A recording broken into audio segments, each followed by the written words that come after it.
आज जगन्नाथ यात्रा है और जगन्नाथ जी की बड़ी कृपा है। जो भी मैंने सुना है, जो भी जगन्नाथ जी के वो जो रस्सी को खींचते हैं वो उनको काफ़ी पुण्य मिलता है, काफ़ी बार। तो मेरे हिसाब से जगन्नाथ जी की यात्रा में जाना चाहिए और उनके पुण्य को प्राप्त करना चाहिए। वैसे तो जगन्नाथ जी अपने आप में एक अद्भुत और आश्चर्य हैं, और वहाँ की स्टोरी भी एक अद्भुत आश्चर्य है। वहाँ की एक एक स्टोरी ही अद्भुत आश्चर्य है। कोई भी स्टोरी लो, कोई भी ये ले लो, वहाँ की स्टोरियाँ एकदम अद्भुत आश्चर्य है। और भगवान के नाम पे तो लाखों स्टोरियाँ हैं। हम सुनते सुनते हमारी ज़िंदगी बीत जाएगी।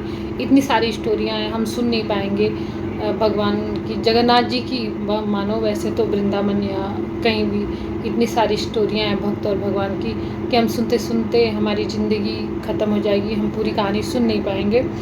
वैसे में एक जगन्नाथ जी की महंती बंधु की स्टोरी थी, जो कि उनकी स्टोरी का अंत कभी नहीं है। वो अभी भी वहाँ पे मौजूद है जगन्नाथ जी में। तो उनकी ही मैं स्टोरी बताना चाहती हूँ, क्योंकि मुझे उस महंती बंधु की स्टोरी काफ़ी पसंद है और उससे मैं काफ़ी इंस्पायर भी हुई हूँ।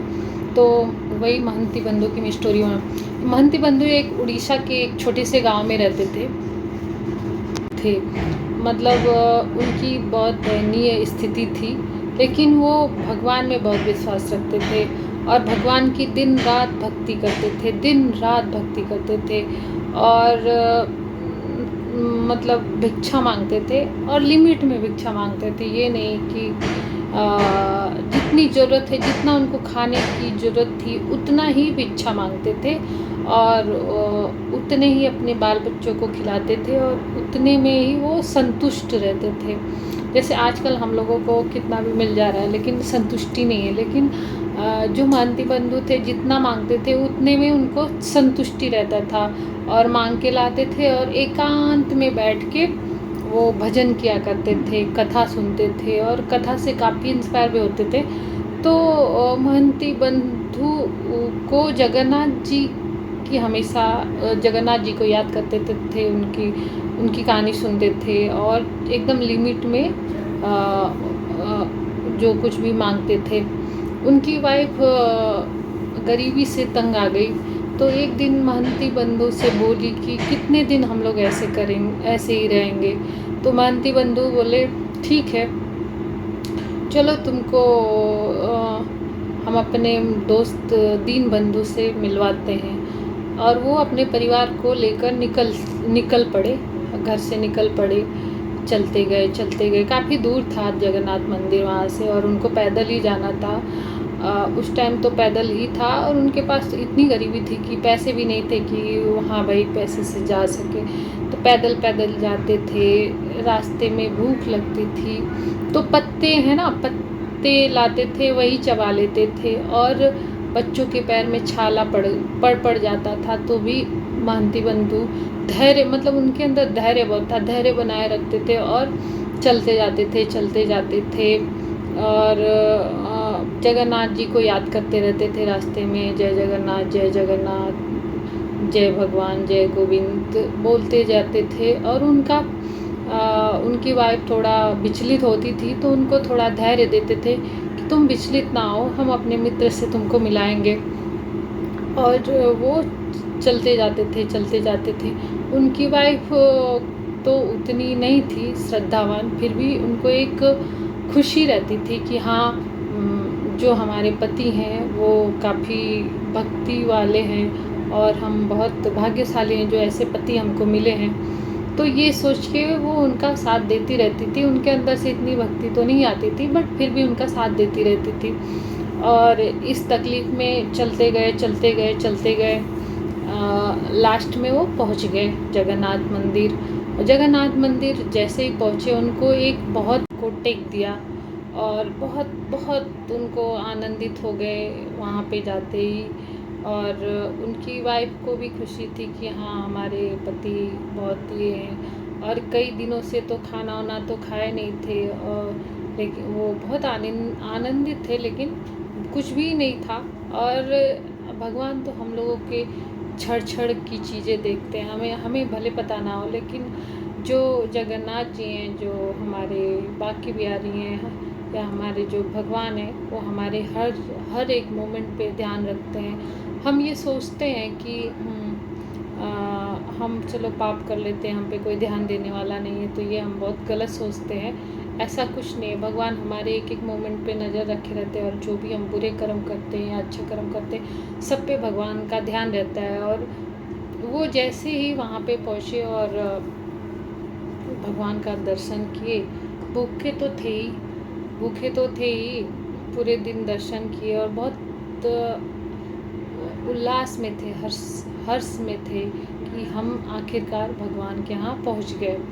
अब धीरे धीरे रात हुई, दिन बीत गया, और वो क्या किए, उनकी वाइफ तो परेशान तो बहुत हो रही थी बेचारी, लेकिन वो भी क्या करे। अब पति का वही था, इच्छा थी, तो उनको साथ तो देना ही था। पत्नी व्रता थी ना वो। आजकल की औरतें कहाँ पत्नी व्रता हैं, वो तो जब चाहे एक थप्पड़ लगा देंगे, हस्बैंड का बात थोड़ी ना सुनेंगी। तो हम लोग भी भाई नहीं सुनते हैं, हम क्या ही बोल सकते हैं। जब रात हुआ तो जो जगन्नाथ जी का रसोई है, वैसे तो जगन्नाथ जी का रसोई काफ़ी फेमस है, और वैसी रसोई कहीं भी नहीं है। जगन्नाथ जी के रसोई में मिट्टी के बर्तन में 7 लेयर में खाना बनता है, और जो सातवां जो फर्स्ट वाला है, उसका खाना सबसे पहले पकता है।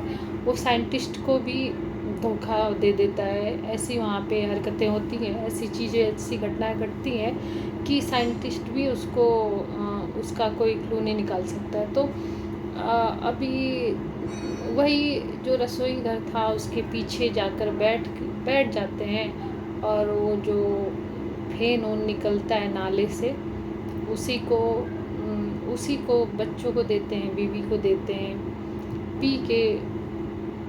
पी के आनंदित हो के। अब भाई उनकी पत्नी बच्चे भी क्या करें, जो उनका आदेश है वही करेंगे।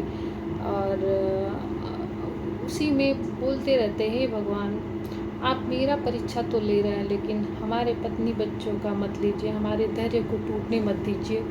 फिर भी पत्नी बच्चे वो फेन वगैरह को पीते हैं और सो जाते हैं। रात को जैसे ही 12-1 बजता है, वैसे ही एक ब्राह्मण के रूप में जगन्नाथ जी किचन में से जो भी जितने भी अच्छे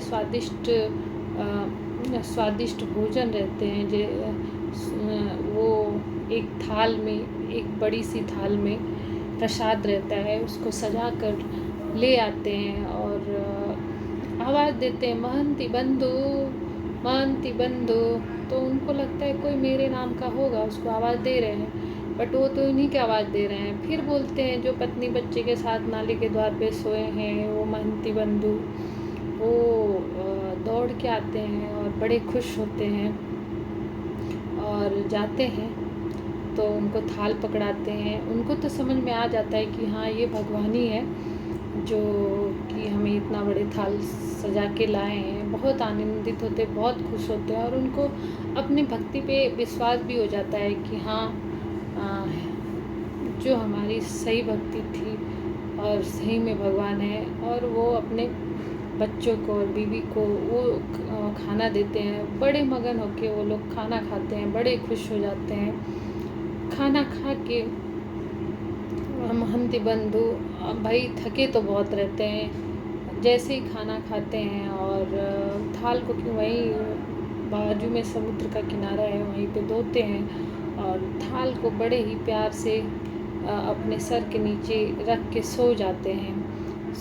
नींद तो बड़ी गहरी रहती है।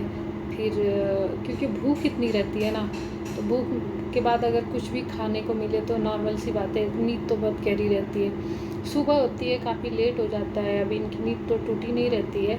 उधर रसोई वाले आते हैं, सब आते हैं, वहाँ के सुप्रीम रसोई के जो भी हैं, और देखते हैं तो थाल गायब है। तो भाई गया तो गया कहाँ।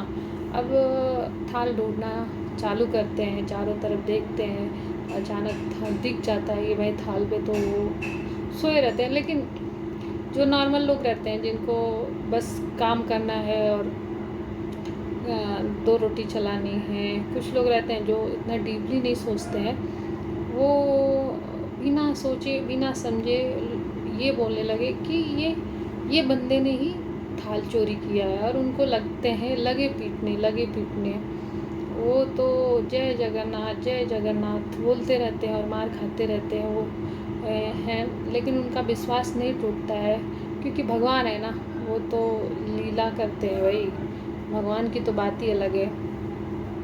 वो लीला करते हैं, पिटाई करते हैं, और फिर वो थाल को लेते हैं। ज़्यादा अति हो जाती है उसी रात को। अब भगवान कहते हैं बहुत हो गया इस बेचारे के साथ, तो भगवान चाहते तो वहीं रोक सकते हैं, लेकिन वहाँ के राजा रुद्र प्रताप को सपना दिखाते हैं और उनको कहते हैं कि वहाँ हमारा भक्त पिटाई खा रहे हो, तुम चैन की नहीं सो रहे हो। वो जो वहाँ पे थाल के लिए उनको पिटाई हो रही है, वो थाल मैंने ही दे रखा है उनको। वो रुद्र प्रताप दौड़ते हुए जाते हैं और उनको साक्षात दंडवत प्रणाम करते हैं, उनसे काफ़ी मांगते हैं। और जगन्नाथ जी बोलते हैं ये नील माधव का आदेश है कि आज से उस रसोई का जो भी है संचालक है, और जो भी साइन लगेगा वो बंधु महंती का ही लगेगा। तो उसके बाद से आज तक उनकी ही पीढ़ी दर पीढ़ी वहाँ की रसोई चला रही है। उनके ही बच्चे बेटे परपोते आज जो भी वहाँ के मेन हैं रसोई के महंती बंधु के ही हैं। तो ऐसी बहुत सारी घटना जगन्नाथ जी में साक्षात एकदम घटी हैं। जगन्नाथ जी की जो महिमा है वो तो वर्णन नहीं किया जा सकता, फिर भी हम कर रहे हैं।